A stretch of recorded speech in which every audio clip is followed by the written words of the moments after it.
One of somebody in the first day talked about contrary motion. Okay, that's an idea that we haven't talked about specifically. Another idea is an ostinato, which I think you talked about, Carrie, at one point. An ostinato. This is a great tune if you wanted to sort of like illustrate what that idea of an ostinato is.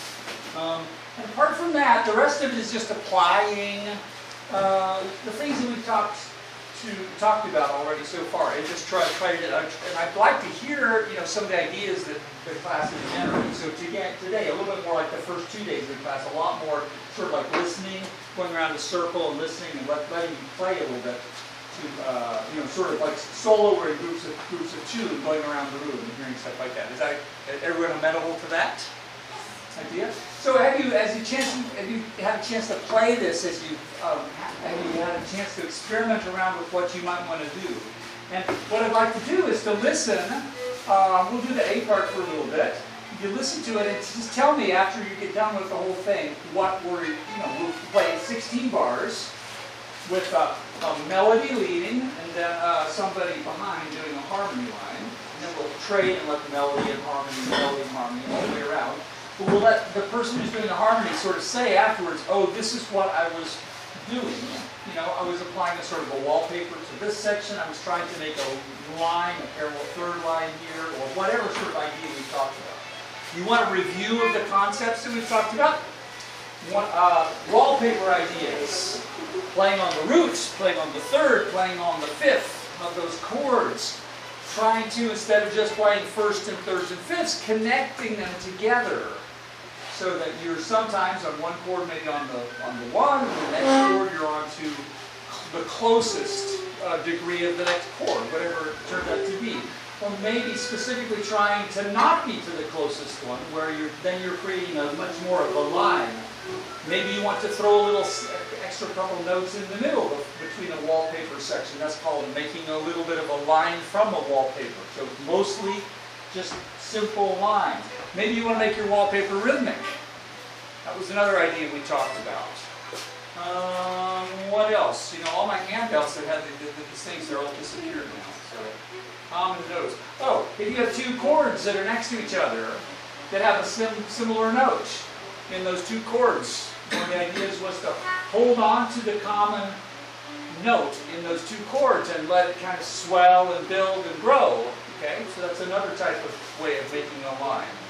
The wallpaper parts could have breaths. We have rhythm. Okay, and then in terms of the harmony stuff, there's parallel harmonies. There's a harmony line which we haven't talked about, where you really are trying to do contrary motion. If the melody goes up, you try to go down, and vice versa. That's something else we could talk about. Harmonies based off of arpeggios. And so you hear the chord, you look at the chord, and you try to make a harmony line based on whatever your arpeggio line is, whatever the chord is that making arpeggios out of it, or pieces of arpeggios. Maybe just two notes, as you had illustrated. And or whatever, things like that. These are sorts of reminders of the different ideas. Let's play all together a couple more rounds. Think about what you might want to play. Okay. Oh, this would be a kind of a cool line. If you're not really settled, you can use a piece. You can write it into the staff paper below. Your ideas, whatever you want to do. We'll think about just playing 16 bars, just in the A part, sort of for each other as we go around the room. Okay. All right. 2 more times to the tune, just to generate ideas. Always playing A and B. Let's just play the A part. Yeah, let's just play the A part. That's a good point. Okay. Just the A part, so it would be like 4 A's. Okay, it's 1, ready, go.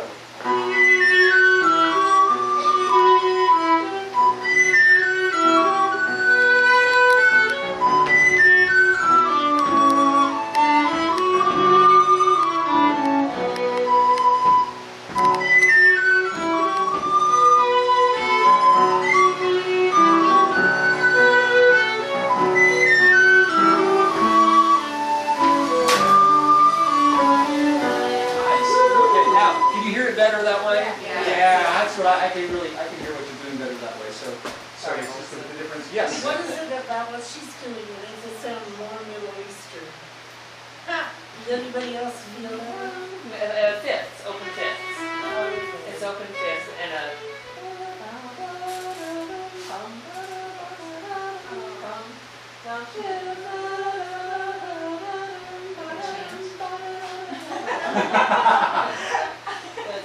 was Nice. clear that it was fifth. Good. Oh yeah. Okay, that's good. That's good. I don't have a better answer than that one.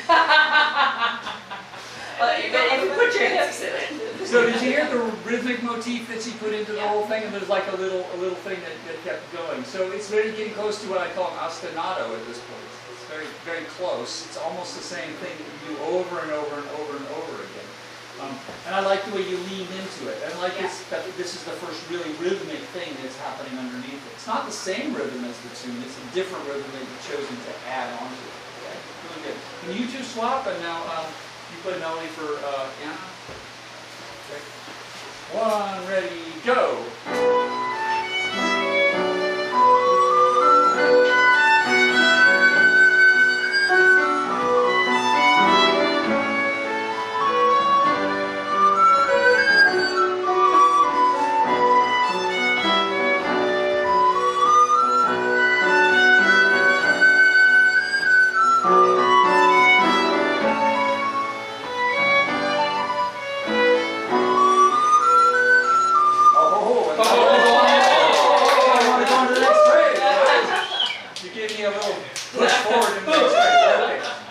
So what do you hear? What do you hear? Every time the melody was quiescent, she was in there. Right. Okay. Okay. So we were calling that fiddles earlier, or we can call it playing in the breaks, or playing in the breaths, or something else like that. Yes. I loved the leaving tiny moments of space. Like there was a lot of up and down, and it was great. And then every once in a while, she just paused for a moment. And I don't know, it lent something to it. I really like that. Great. So you like people tell me this all the time. Yeah, It's but I'm brilliant. yeah, it's great when you stop playing. Yeah. Yeah, super idea. Now, what were you building your line on? What did you build your line on? Did anybody notice that before I let her answer? What was her line built off of? A scale, yeah, a scale. What were you going to say? Scales. A scale, right. Scales. What did you say? Oh, that's what the fish. Did you say bricks? What Amanda and I play when we're going to do scales, we go like fish. I can't do that.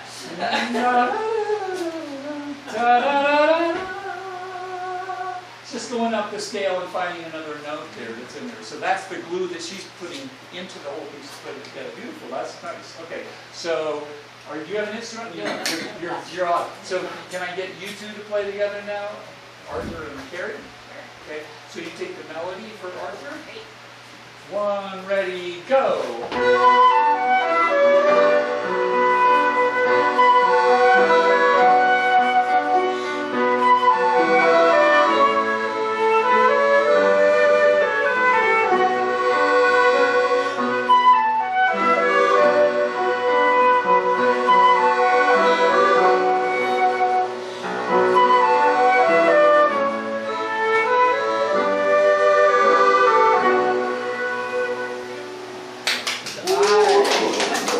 Nice. Okay. What did you hear? What did you hear? Yes? Just those beautiful long slows.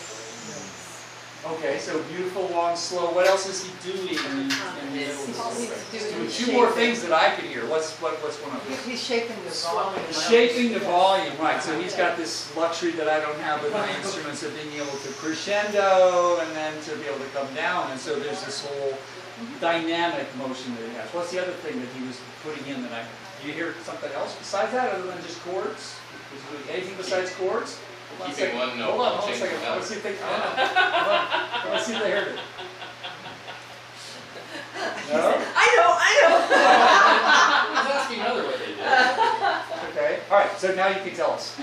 Just keeping one note the same.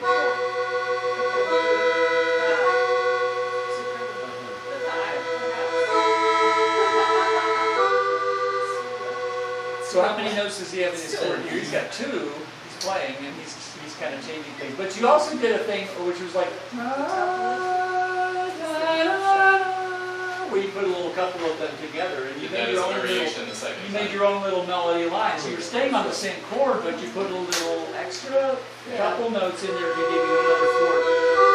Yeah, a little forward propulsion. Beautiful, beautiful. Okay, can you swap? Can you do it for each other? Now, Arthur, can you play melody? 1, ready, go.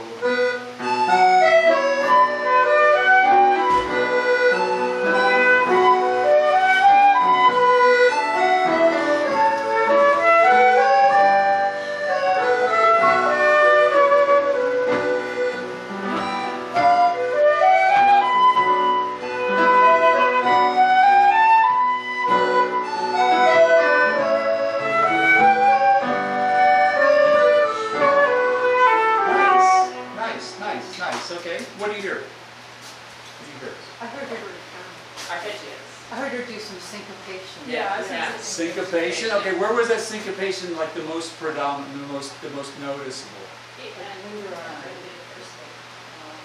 Right at the very end of a phrase, she did something that was very, very syncopated, but it's actually quite simple.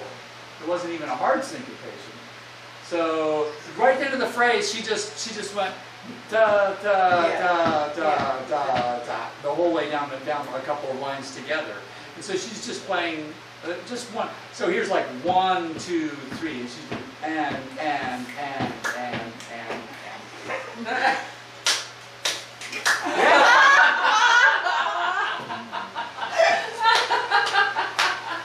So great. So that's a very simple syncopation. A lot of times, that's one of the things that I like to do when I'm taking a melody variation. Is I'll just like play not on the beat you're expecting, but just off a little bit to different place, so that it just comes. It's just a cool variation that you can do, and I find myself doing that a lot because I think it's fun. Okay, you were doing that quite a bit. What else did you hear? Arpeggios.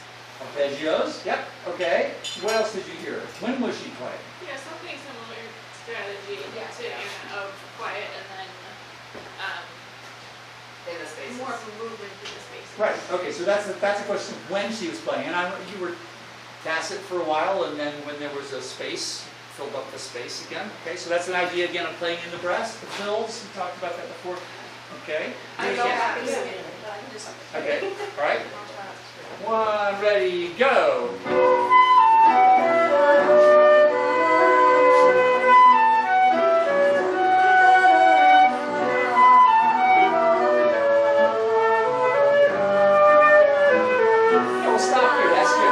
That's good. Okay, so your ideas were what? You had a couple ideas wrapped up in there. Yes. Okay, what were they? So I was trying to do something that was more or less on the beat, getting some rhythm, and then doing what Anna was doing, was filling in with a little rhythmic motif that came from the melody. From the melody, right? Okay, and then at the end of And the at phrase, the at the end of the sort of phrase, going what did you go below into? and You went into these slow Long wallpaper notes. notes. Yep, the long notes to the wallpaper afterwards. So you had your little motion section, and then you had your stasis section. Okay, cool. Switch, switch. 1, ready, go.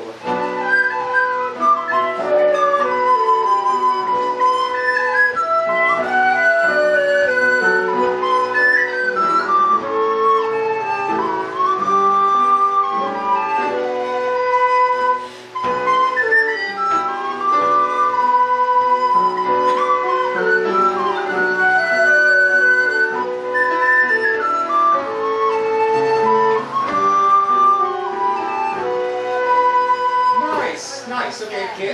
What did you hear? I heard a flashing throat. I really love in the beginning the melody jump and then you jump after the melody. That was really nice. It's like a big jump in the melody and then you jump like a third. Big jump in the melody and you jump a third. Okay. Anybody else? She's playing just the line based on the chords. Line based on the chords. Sometimes it was a line. And so, what were you using for the pieces of your line? Like it's like, oh, I never know what to play. What did you play? So I was basing it off of whether or not the melody was busy. So if the melody's busy, I'm just playing either the root or the thirds of the chord. If the melody is not busy, then I'll play something based on a scale. Scale, right? Okay, these little pieces of scale you're doing. Okay, so that's great. It's like a lot of the things that are happening. I'm hearing quite a bit of the same thing now. It's sort of coalescing into that sort of vibe. And that's exactly how I would probably play this tune. So, 1, ready, go!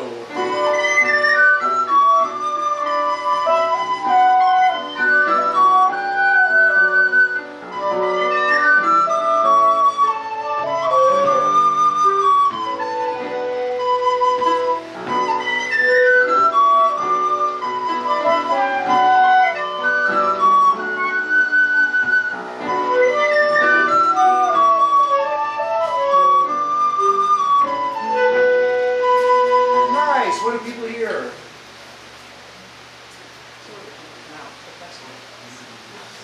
You almost had a counter. You almost had a counter melody going. Well, yeah. Okay. Yeah.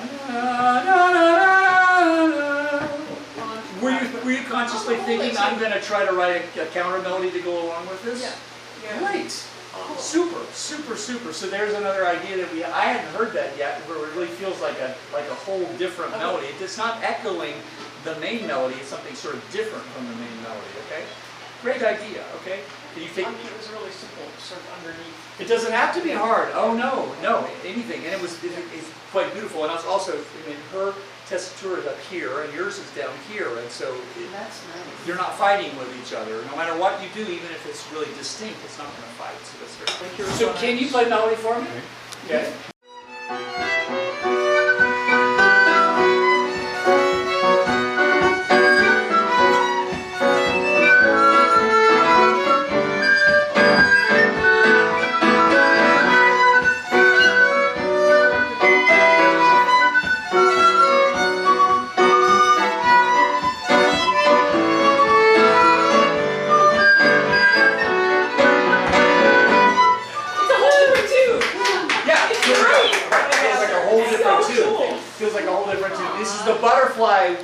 Butterfly effect. Somebody starts something in the band, and it's like an offer to somebody else. And sometimes people will pick up the offer, and I was like, "Oh, that sounds like fun. Let's go there."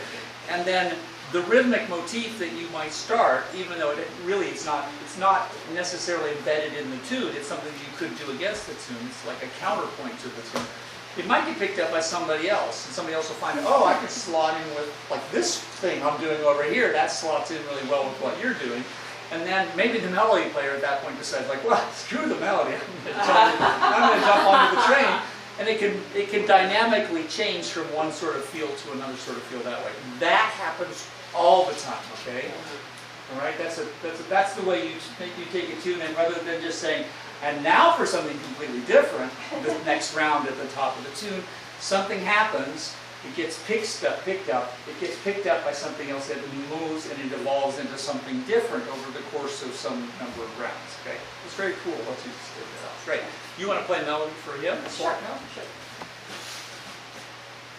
You ready? 1, ready, go.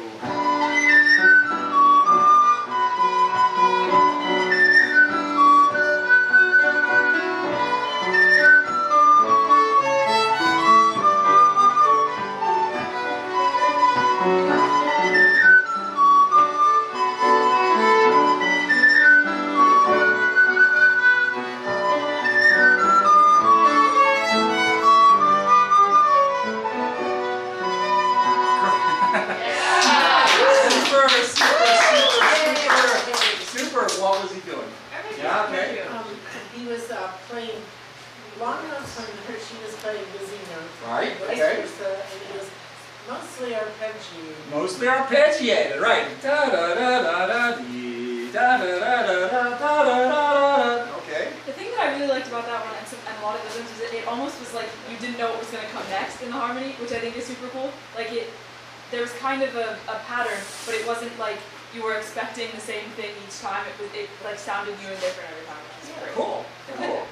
All right. So here's a little illustration of ideas. Now we have very little time. I'm going to show you a few things. Okay, this is just going to be a demonstration from this point on. So I need somebody to play the melody for me who can listen and play at the same time.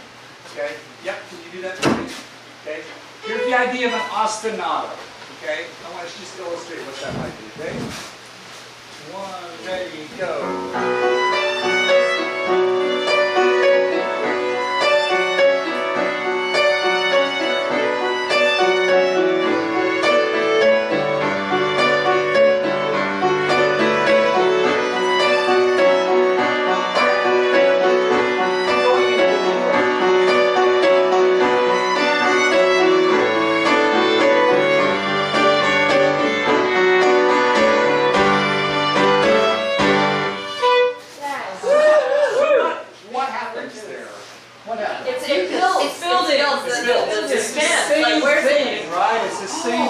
Going on and on and on and on. That's why I say having a short attention span is not good. You want to do, I mean, if you do the same thing and then say, I'm going to do it again and again and again. It's like teaching, a 6-year-old how to throw balls back and forth, Again.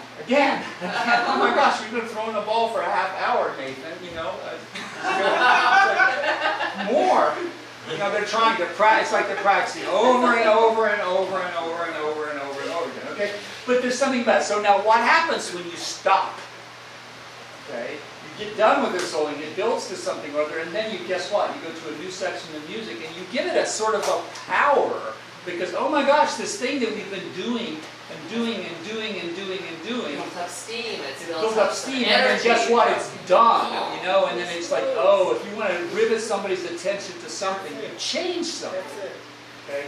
So here's this thing that's repeating and repeating and repeating and finishes, and now it's changed. Okay. So that's an idea of what I call an ostinato, and then ostinato comes from the same word as obstinate. Okay? It's just stubborn, you know. It's going to keep going and keep going and keep going and keep going, and then it changes. Yes. Can I add something on this note? Sure. One of the things that I've gotten, particularly in a country dance setting, but in any dance music setting, from Alex Sturbaum, who's a great guitarist out of Columbia, Washington, they say dancers like to be in on the thing. Yeah. And this relates, it's not just a cool musical idea. It's a musical idea that if you repeat enough and enough and enough, non-musicians will start to get it too. And they'll feel it, and they'll be in that momentum. You'll spend enough time doing the thing over and over again, and you'll gather everybody, and then you get to set them down exactly where you want them to go when you change. You have everybody's attention, and it's not just about doing something musically interesting. It's about gathering the non-musicians and their attention as well. That's such a great insight. So great. That's a good insight. Okay, I want to show you another idea, okay? All right? You can tell me what this is when you see it. You'll hear it. Can I do this? Can't do this again, okay? One, ready, go.